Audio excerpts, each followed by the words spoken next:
All right, hey, this is Act 2 of the podcast. We're getting right back into it. If you missed Act 1, go back and listen to that thing. Otherwise, this isn't going to make any sense. Okay, see ya. Hello, friends. Welcome back. I'm back. You might be back, but we're definitely together. Thank you so much for that. And welcome to Act number 2, the Eric Zane Show podcast from right here in the Impact Power Sports studio. Hello to you all. Apologies for having to break the show up today, but it was either that or stall for like a full hour. Like, what the fuck am I going to do? I got nothing else to talk about. This is horrible. Holy shit. So I said, all right, I got to punt. And I do that. Sometimes I do need to do that where I'm like, okay, it's one of those days where I don't have a lot to discuss. But, yeah, so glad to be back with you. That story about the gambling deal is really captivating a lot of people. That's another reason why I try to avoid things like that. Not that doing it like with an app or going to a poker tournament at a casino is anything illegal about it. I'm just afraid of who I might interact with or what it might do to my brain with something like gambling. But anyway, I have a great trepidation about tomorrow with my boy O'Neill. I keep holding out hope in the back of my brain that this is going to net me a false positive when it comes to the suspected lymphoma that my guy has. If they say to me, yeah, it was a false positive, O'Neill does not have lymphoma, I'm going to be simultaneously relieved and probably start wailing away and crying.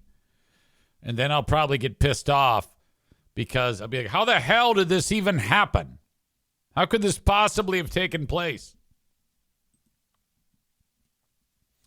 All right. So that is tomorrow. I think it happens at like 2 o'clock. I'm kind of dreading it. But it's important. Yeah, it's at 2 o'clock tomorrow. And then a hockey game tomorrow. So busy as can be. Yesterday, the amount of time that I was doing podcast-related things started, and radio, 6 a.m. is when I started. And by the time I got done, it was 8:30 p.m. So that's 14 and a half hours.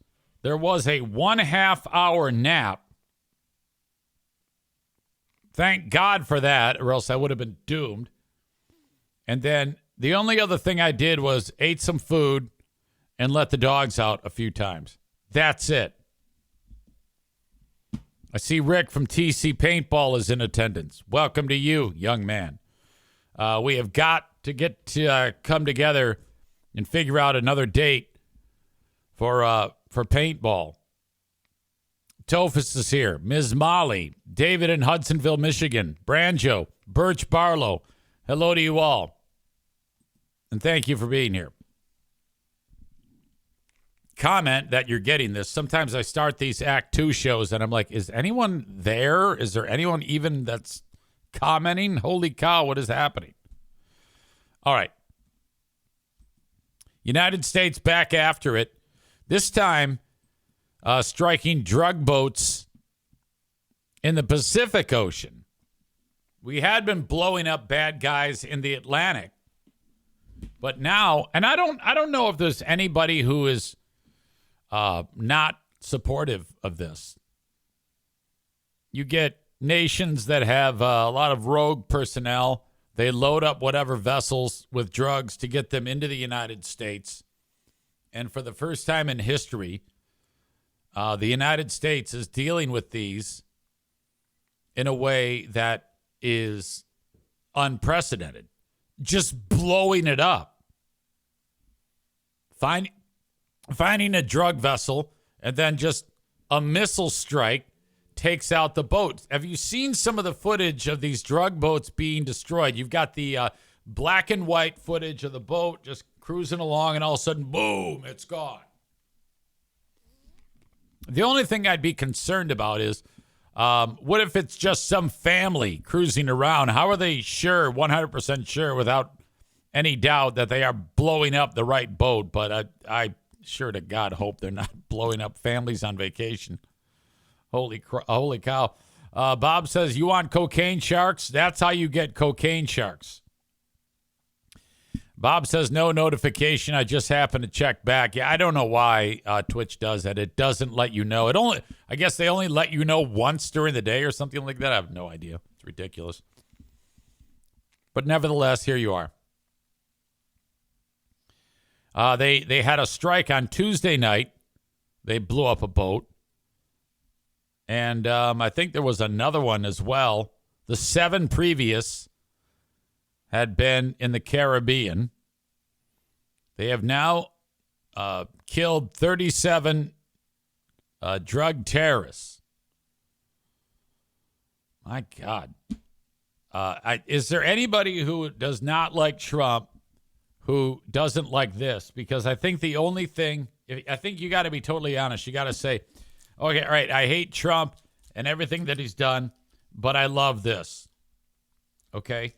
So that means that there actually is something that you like. Do you think there's actually anyone who is saying, wait a minute, we got drug dealer lives matter?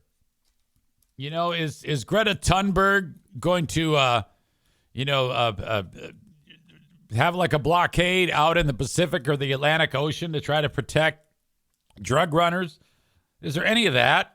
I mean, she's already working very hard to bring food to people in Palestine, despite being told, don't do that right now. It's dangerous, and we don't want, randos just showing up. She doesn't listen to any of that shit. She just shows up and then gets in trouble. Then they send her back, and she has a goddamn temper tantrum. Then she does it again.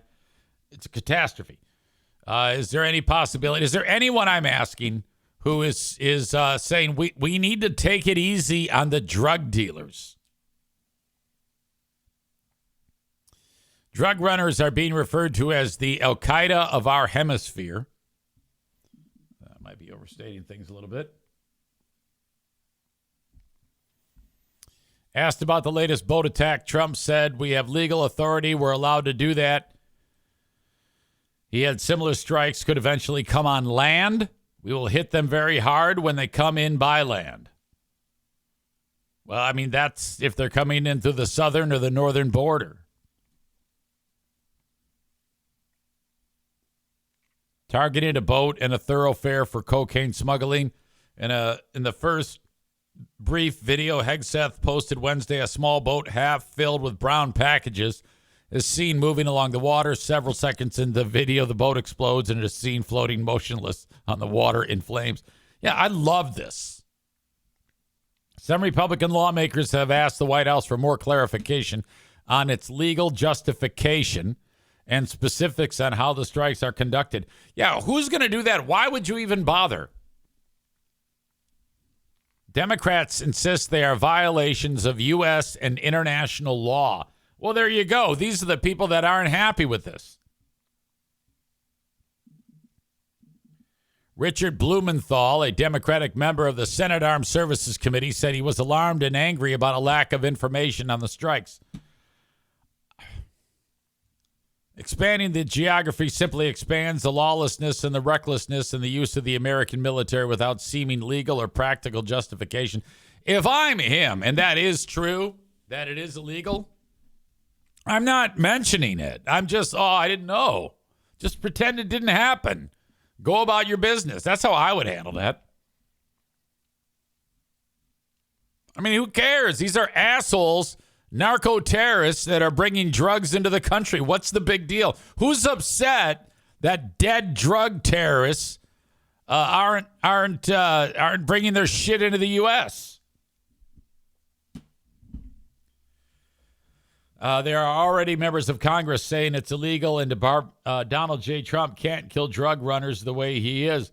Well, I hope he does. If that is the case, I hope he doesn't stop. I love this. I mean, what are they going to do? Luke says sometimes it's as simple as they don't like it because a Republican is doing it. Honestly, if I'm running for president, and let's say it's right now, let's say I started my campaign, I have billions of dollars, and I'm running as an independent. And they said to me at the debate, okay, easy. President Trump has been blowing narco-terrorists out of the water. How do you feel about that? I would say, oh, my God, I love it. It's not done enough. He could be doing a better job at blowing them up. And when I am elected president, I will take what he did and build upon it and make it 1 million times more devastating. The only good dead drug terrorist, the only good drug terrorist is a dead drug terrorist. And I can't wait to kill. I would lean into that so hard. Well, what do you think about the Democrats that are opposing President Trump and killing narco terrorists? I would say, yeah, they're bitches. Those are bitches. And I am here. I am Trump on steroids when it comes to killing drug terrorists. This is fantastic. We need to have this approach with like regular old-fashioned terrorists who just want to fly planes into our buildings. Did you see that guy who's running for mayor of New York, what's his name? Mundavi? There's pictures of him hanging out with like people who tried to blow up the World Trade Centers the first time. I don't know if it was the guys, but people who were like involved in the planning of it or some shit. I'm like, that can't be right. That's not true, is it? No way.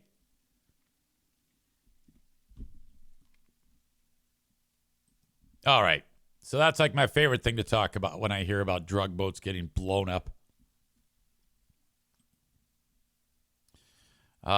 There is a scam going around where someone calls your phone, you let it go to voicemail, but they leave you a message. And you think, oh, somebody left me a message. These are being described as voicemail scams. And there is a warning out there. Don't fall for it. Now, I'm guessing you and I won't, but you know who's going to. Your mom and your dad. Well, they took the time to leave me a message. So that's what's happening right now. Well, if you're like me and you get a call from an unknown number, you typically don't answer, right? But if that unknown number leaves a voicemail, that's a whole different story. We got a warning today about a fake voicemail from a fake loan processor. In fact, 1,500 of those scams have now been reported to the BBB of Michigan. Our Nakia Mills with the BBB got that very same voicemail. Take a listen. $58,000 personal loan approval. From what I can see, everything looks good. We're basically down to confirming your preferred terms and updated income before I can send the paperwork over. If you're still interested in moving forward, press 2 now to talk with me or someone on my team. Okay, now what asshole who has not tried to get a loan is going to fall for a stranger calling and saying, yeah, your $58,000 has been approved? Honestly, when I hear about people who fall for this, it actually it pisses me off, not so much that the scam is happening, but that people are so insanely stupid to fall for it. Or you can give us a quick call back at 844-487-6866. If you're no longer looking for funding, just press 7 and we'll get that closed out for you. So as Nakia tells me, the quote-unquote loan processor's name is typically either Jessica or Evelyn, and she's asking consumers to give her a quick call to verify their loan information. Of course, using that call to try and get sensitive information like bank account details, social security numbers, or to try just to get you to pay an upfront fee for a loan that never existed in the first place. A lot of times, when you work with a loan, once you fill it out, you're assigned. This is the lead singer of Counting Crows has become a chick. officer or someone. They don't just suddenly have someone out of the blue contact you that you've never heard of and you've never heard of the company. So what are the main red flags? The voicemail itself will have cues that should alert you that this is not real. First, again, if you didn't ever apply for a loan recently, then this is definitely a scam. Secondly, most of these calls, the message starts in the middle, oftentimes skipping the name of the company or the person. If a company truly needs to reach you, well, they'll make sure that their contact information is clearly stated. And as with most scams, the pressure to act fast, any language that is threatening you to act immediately or your loan will expire, that should indicate it's a scam. The BBB of Michigan has a scam tracker that you can actually check to see if that scam is happening elsewhere. Maybe it's happening to you as well. We've linked it on our website, Fox 17. Yeah, I don't know who falls for this. That's what David in Hudsonville says. Asshole of the day is anyone who falls for this. Like, come on, man. Chris says, I get several of these calls a day. It ramped up yesterday, and I got about a dozen. I've been having the same issues. A lot of mine have been for like the policeman, benevolent, whatever it is. You know? I've been getting a lot of those. Very odd. Anyone who falls for that does not deserve their money, says Cole. Yeah, not good. Okay, video circulating. This is from 1 year ago, but the video is just coming out now. It is former NFL football quarterback Jay Cutler, and he is he's getting arrested for drunk driving. And this is the video just became available. He was involved in a fender bender, and the cop smelled booze, and then it just started out as just exchanging insurance information, and it went downhill from there. This is pretty interesting. He doesn't he doesn't put up a fight, but it's just weird how it goes from fender bender to EMC to him getting arrested. That's Jay Cutler. Hi. Former Bears quarterback, former Vanderbilt quarterback. This happened in Franklin, Tennessee. I'm officer with the Franklin Police Department.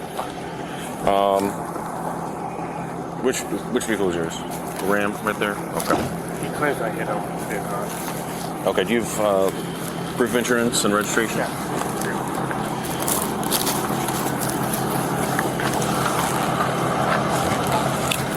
Big truck, Jay Cutler, good stuff. Cop's putting on his little vest. He tried to get away. He tried to get away. What's that? He tried to get away. How so? He was behind me. He ran into me. So I'm on the phone talking to the dispatcher. Then he whoops around, but he comes to a dead end. That's how we ended up right here. We was up there at the light. He ran into it. He couldn't go nowhere. Okay. So, you need to take pictures, or I did. Both of you need to take pictures of each other. Hey, sir. Registration. Come on. I'm the Advanced Roadside Impairment Detection Enforcement Officer. Okay, hang on. Might have bumped ahead too far. Come on. I'm the Advanced Roadside Impairment Detection Enforcement Officer. Impairment Detection Enforcement Officer. It's broad daylight, by the way. Y'all called you today. A little bit. Okay. Are you want to do some field sobriety tests for me and make sure you're okay to drive? No. Put your hands on your back. Okay, he asked him to take a field sobriety test. He says no, and now he's arresting him. Tammy, 1015. Shit. Hold on. I'm going to take stuff out of your hands.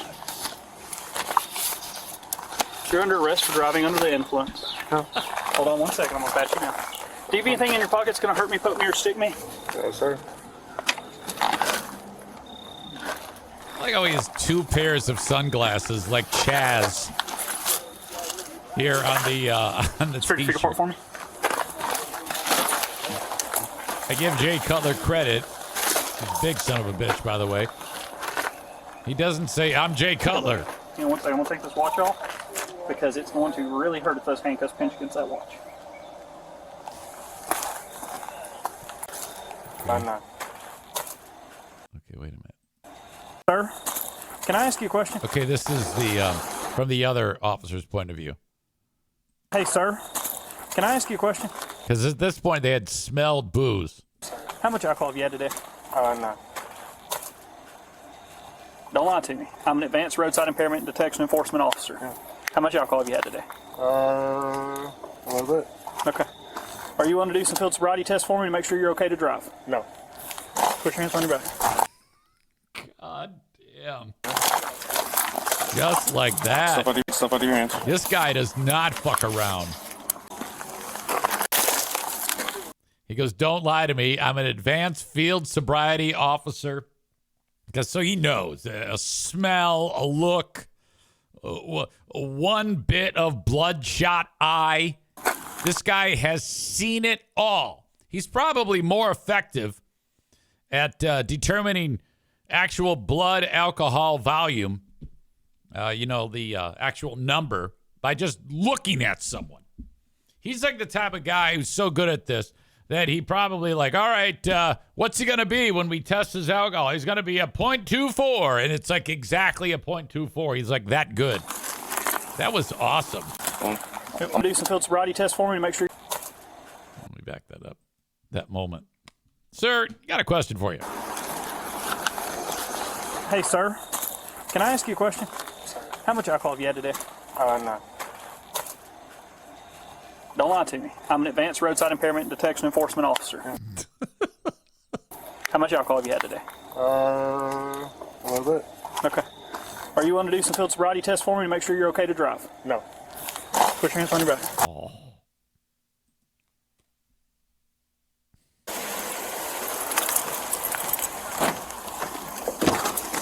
What's your head getting in? What's that thing he has on his arm? Is he diabetic?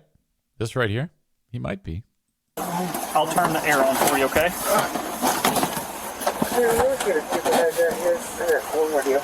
His demeanor in this arrest is the same demeanor he had when he was playing in the NFL. He always looked like he had shit in his pants.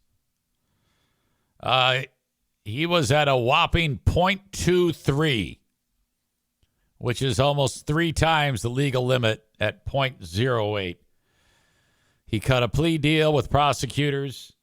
In August, he got jail time, a year of supervised probation, a $350 fine, and lost his Tennessee license for 12 months. He got 4 days for the misdemeanor DUI, but he clocked just 2.5 before walking free.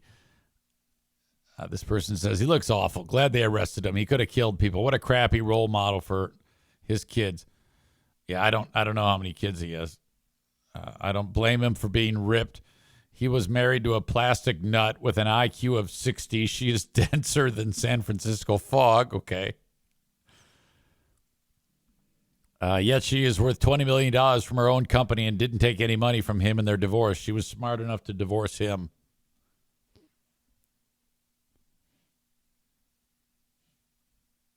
All right.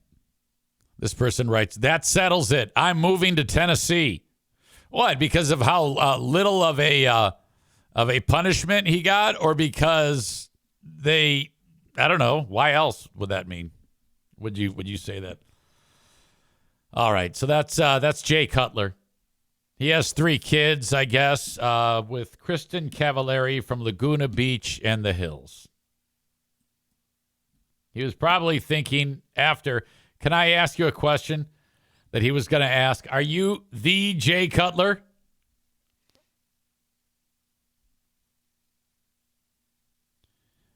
All right. So that was interesting to say the least. I'm always kind of disappointed. I mean, you get that DUI and it's seriously, it's always a slap on the wrist. Shouldn't it be more of an offense? I don't know if it would help. I think people are still going to drive drunk, but kind of shitty. Okay. Eminem's wife, all she wanted to do was get him to pay for the meal. She went into a diner in Florida and She ate $27 worth of food. They gave her the bill. She said, my husband's going to pay for it. He's paid for it before. He's going to pay for it. And they said, oh, well, where is he? And she looked around and she goes, I don't know. And it's Eminem. And they're like, Eminem is your husband? And she's like, yes. This is the woman in her mugshot. Now, those aren't birthmarks that are on her face. That's the type of face, like, you know, I forget if it's meth, but I guess that when you take meth, you end up picking your face off. She would be a good-looking woman, this lady, if she wasn't strung out on meth. She's got strong features. And so Eminem's wife, wait a minute, is it Eminem's wife? Yeah, spouse. She said, I'm married to Eminem. Okay. This is where she went. Daryl's Doggone Good Diner. We should call this place up.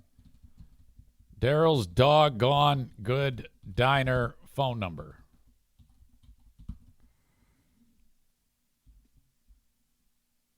All right.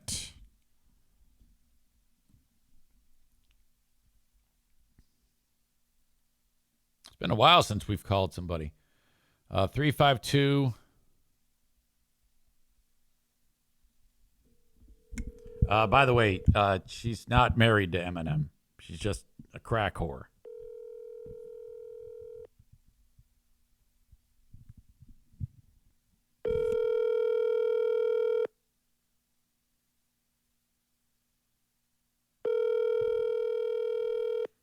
Oh, come on. 3, 5, 2. Fuck. Okay, I might have another one.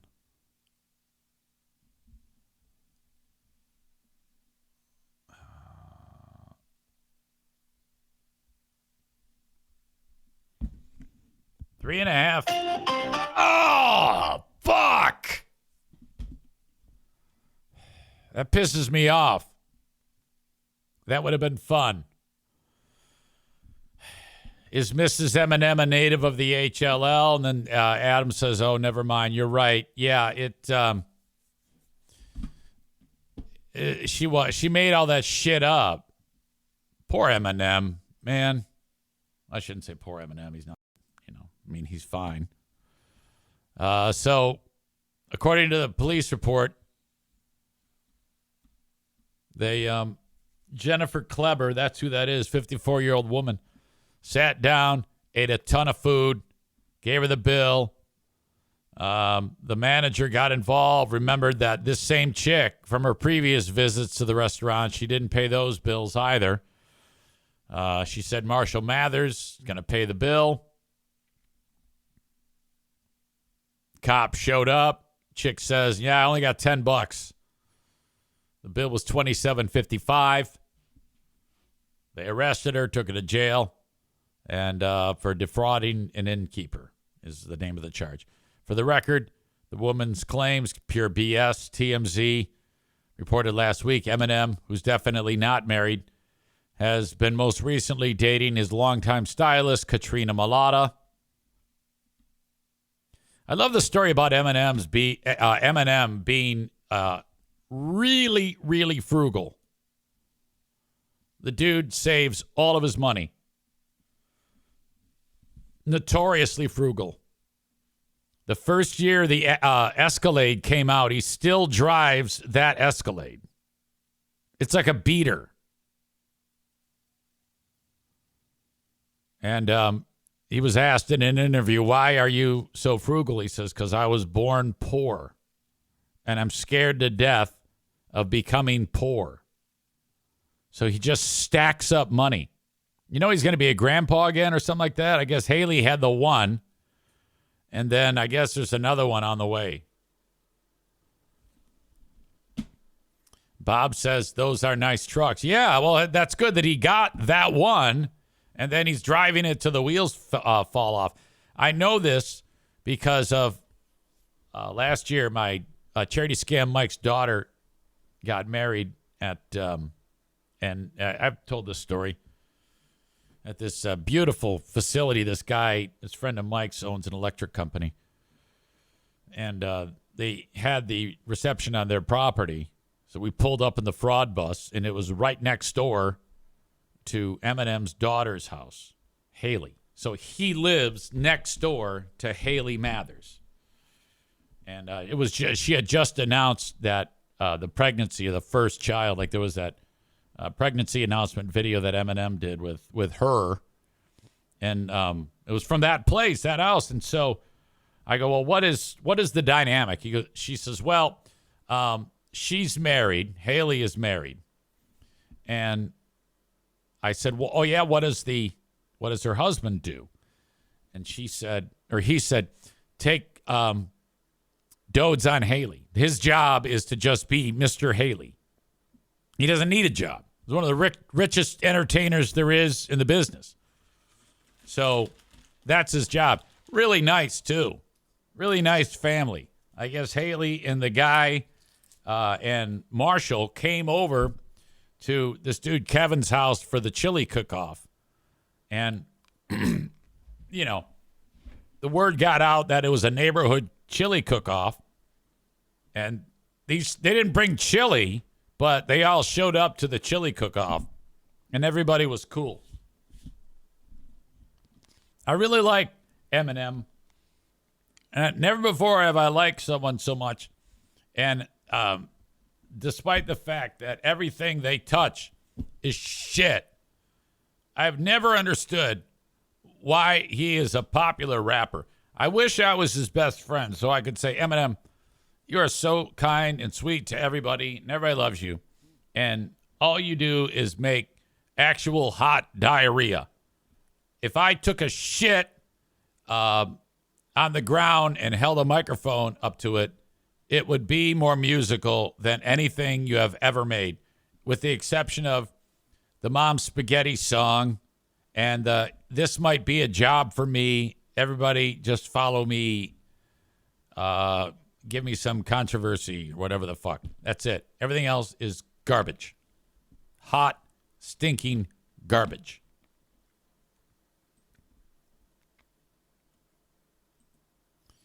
All right. Florida woman, Jay Cutler, check. Voicemail villains, check. U.S. drug boats, check.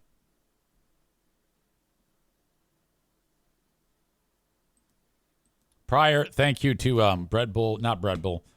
Thank you to Man Bun Chris for sending along stories. This one in particular has to do with Chauncy Billups.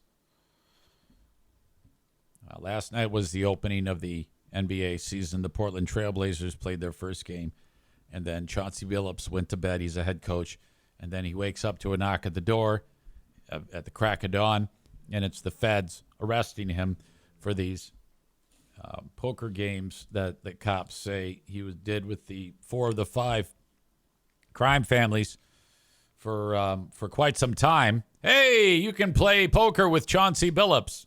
Then everybody at the table is in on the scam except for one guy.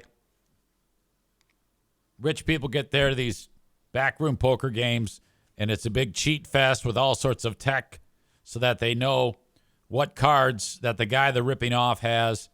And they're taking people for hundreds of thousands and millions of dollars. So Chauncy is part of that. The other part of this indictment is NBA players fixing prop bets so that they can win them themselves. Literally betting on themselves in NBA games. So they're in trouble too. Terry Rozier was the name of one of them, I believe. There were some other ones. I mean, he's an active player. But last night, despite not knowing that he's about to get arrested, Chauncy Billups said this in the press conference after the Portland Trail Blazers opened up the NBA season. No, you know, I don't, that pressure thing is nothing to me, man. I do the best I can and let the chips fall where they may. You know that about me by now, quick. after. So a lot of people are glomming on to the comment, let the chips fall. Yeah, in a perfect world, he would have thrown out, I got a good poker face. Or this season's going to be a royal flush. Aces high, or any type of card reference would have been good, but this isn't bad. I don't, that pressure thing is nothing to me, man. I do the best I can and let the chips fall where they may. You know that about me by now, quick. That's not as bad as when Bruce Pearl, the college basketball coach, when he was coaching for Tennessee, there was a press conference that took place, and it was right on the heels of one of his players getting arrested for illegal weapons. This is what Bruce Pearl said 12 hours later after the team won the big game, minus their key player, who's out facing weapons charges. And if that's not bad, when they come in with a 3-game winning streak against the Vols and had success against Tennessee. So, but we've got weapons. We still have got weapons. That's terrible. I apologize. We still have players that. Okay, they put in sound effects, but you may not have heard that after he said we've got weapons. He realized what he said and went, that's terrible. But we've got weapons. We still have got weapons. That's terrible. I apologize. We still have players that have abilities. That's all you can do when you announce 12 hours after your player says is busted with weapons. You say, we have weapons. Oh no. Oh. Headline, Bruce Pearl sticks gun foot in mouth. I'm just happy, though, that he caught it. That's terrible.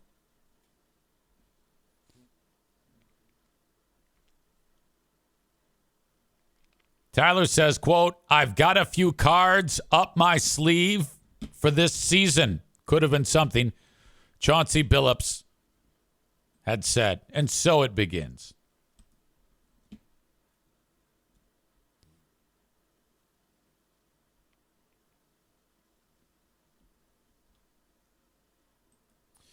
All right. And then there's this happened. I'm not sure what this was. This is some type of a soccer coverage, I guess. You got the talking heads on TV. You got these three dudes, and there's a lady there to talk soccer. And something happens. It's strange here. The guys are all slapping five and shaking hands. It's been lovely to see. This guy shake hand, and he's going to reach over and shake hands with this chick. Watch what happens. Uh-oh. Her top rips.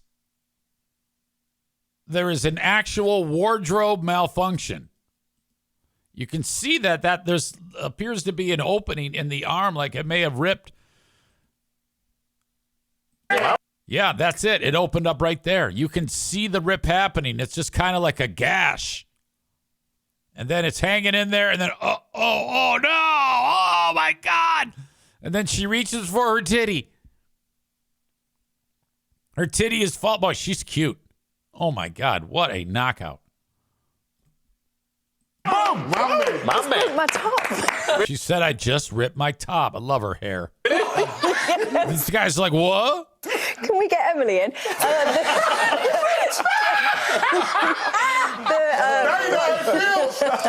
Give us a stretch,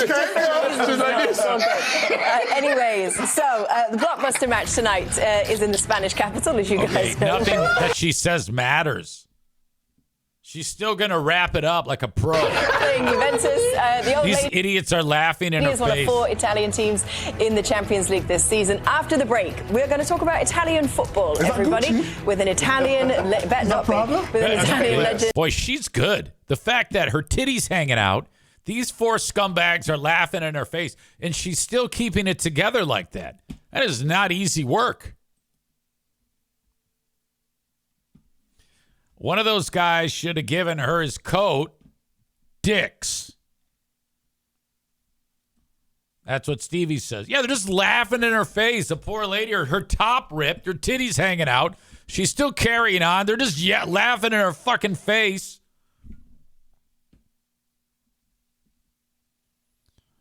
David says, what a hottie, whoever she is. Tyler says, and the accent, what a babe. Yeah, she's total knockout, whoever that chick is. Stevie says, asshole of the day, those guys. Yeah. I mean, my God, what is wrong with you? Can you imagine you're a lady on TV all around the world, 4 dudes in front of you, something goes haywire on the top, titty falls out, and they're all going,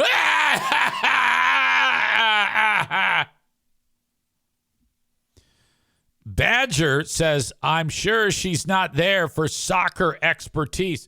I don't know that. I think she's a broadcaster. I don't think she will. I mean, in a lot of cases, it's not like Kurt Menefee is like an expert on the NFL. You got to have one broadcaster along with all the. Yeah, I know what you're trying to do there. You're trying to knock her down a peg. I don't know why you're trying to do that. It's awful. Try to keep things above board around here, and here you are just ripping on her because she's a chick. I know what you're doing. Why can't someone who's attractive also be an amazing broadcaster? I'm just saying. I think we got to work past that, We got to grow as a culture. It's up to me to teach you the error of your ways. Does that make any sense? I'm hoping it does. Okay, anything else? I have nothing else for you. I'm going to wrap up the show.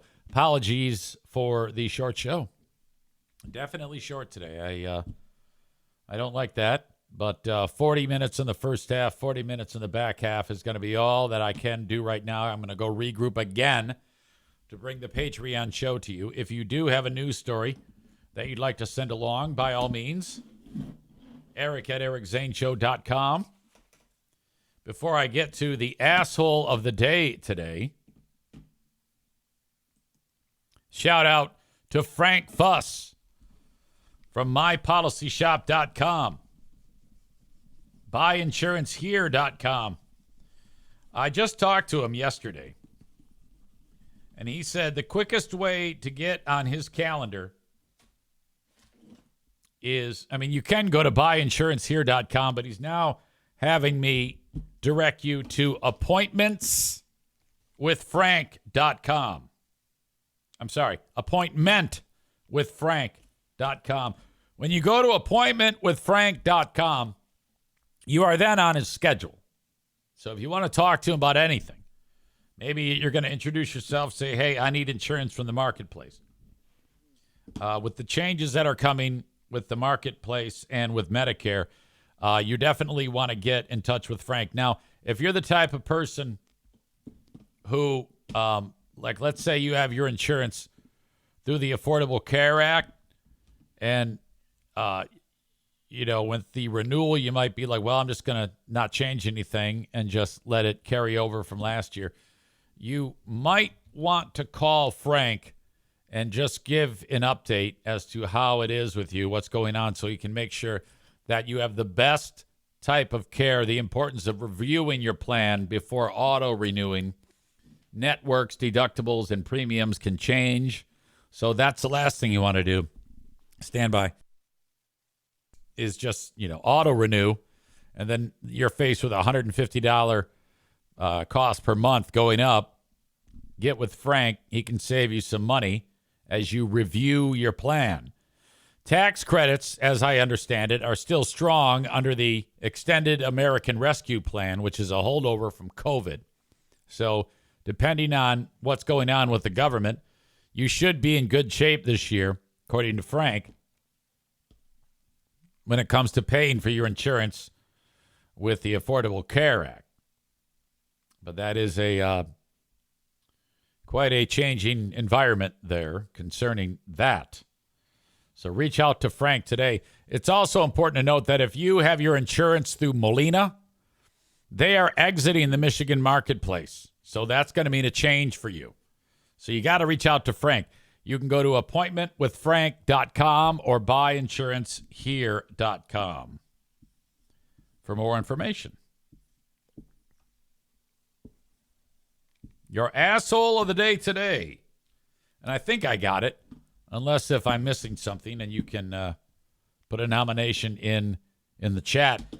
Congrats to the soccer bros for laughing in Babe's face when her gear ripped. I mean, that was funny, sure, but come on, help her out. She might even fall in love with you. You never know. They are the assholes of the day today.